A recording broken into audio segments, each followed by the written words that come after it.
జిల్లా Ameenpur police station పరిధిలో 9వ తారీఖు జరిగిన ఘటనలో గాయపడిన జ్యోతి శ్రవణ్ సాయి 10వ తారీఖు రోజు ఉదయం శ్రీ హోలిస్టిక్ హాస్పిటల్లో మరణించడంపై వారి పెదనాన్న అయిన వెంకటేశ్వరరావు గారు ఇచ్చిన కంప్లైంట్ మీద మర్డర్ కేసు నమోదు చేసి విచారణ చేపట్టాము.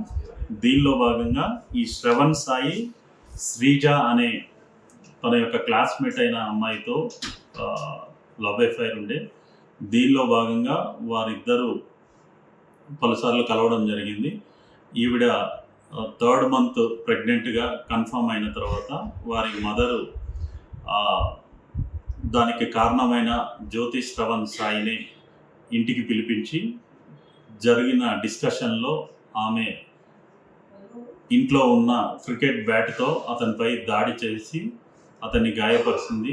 ఆ టైంలో ఆమెతో పాటు ఆమె యొక్క కుమారుడు రామ్ తేజ మరియు ఆమె యొక్క భర్త హరిబాబు వీరు ముగ్గురు కలిసి అతనితో గొడవ పడడం జరిగింది. ఈ క్రమంలో ఆమె బ్యాట్తో దాడి చేయడం వల్ల అతనికి తీవ్రమైన రక్తగాయాలు కలిగినాయి.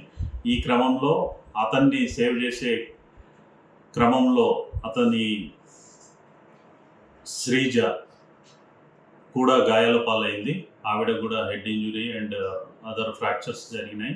ఇప్పుడు ఆవిడ ప్రస్తుతం మన దగ్గరలోనే హాస్పిటల్లో ట్రీట్మెంట్ తీసుకుంటుంది. ఇట్టి కేసు విచారణలో వీరి ముగ్గురి ఇన్వాల్వ్మెంట్ ఉంది అని నిర్ధారించుకొని వీరి ముగ్గురిని ఈరోజు అరెస్ట్ చేసి రిమాండ్కి తరలించడం జరుగుతుంది. అసలైన తొలి వెలుగు. ఫాలో వాట్సాప్ @తొలి వెలుగు official.